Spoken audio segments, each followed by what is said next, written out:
I got into like the organ. That was sort of like my movement in the jazz. You know, was listening to Jimmy Smith and Larry Young, the organist.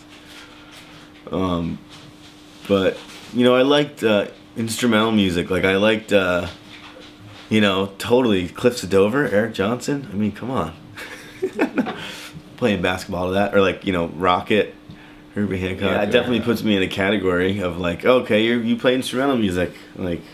Oh, that's what you do, you know. But I don't think it affects. You know, there's an audience for that. It doesn't. I mean, like personally, like it allows me to, I think, focus and appreciate the actual music more. Right, right. Yeah, I think that the audience at an instrumental concert is, you know, there to hear what that person can do on their instrument and how their personality is going to shine through, and it's definitely a different audience than an audience that goes out and sees, like, you know, Santo Gold or anything, you know, any other you know, like Wilco or any other band with lyrics, but I guess that's that. Do you see another live record coming out in the future? Like, you had Live at the Tonic years ago. I don't know. I've been thinking about like putting that Sullivan Hall stuff together at some point. I don't know when. Last year's January residency? Mm-hmm. Yeah. Yeah, I think that would be a good idea.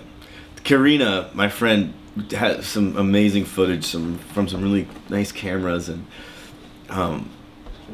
it just the performances were great, and there was this, yeah, it was super high energy all the nights, it felt like.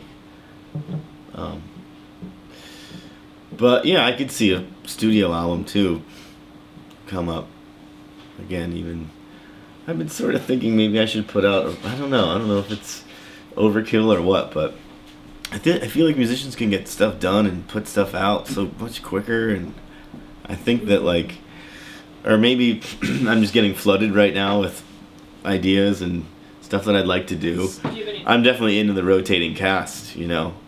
I like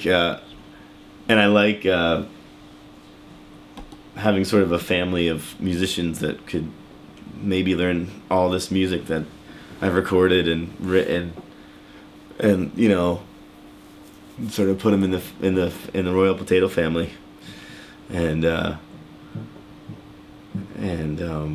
use them for, because I don't like, you know, Andrew had to bail on a tour because he had to go play with Land of Talk, which is awesome. You know, I'd want my friend to go do that, and I wound up getting John Fishman to do the 5 gigs. It was like this amazing, like, weird, like, sort of blessing in disguise, because I got a chance to play with him, who, like, a lot, 4 days in a row or 5 days in a row, and it was a great experience. So I'd love to have that rotating cast of musicians. But Andrew and Reed are, you know, around my age, and we sort of met in this sort of same scene, and, you know, I have a super awesome connection with them. But, you know, if they're doing some other things or not around, then I'm so open to play with other folks. I did a gig with Scott Amendola and Reed, because Matt couldn't do a gig, and that wound up being, like, really, really cool. It's sort of like happy accidents, you know. It's like, oh, bummer you can't do the gig. Oh, what am I gonna do?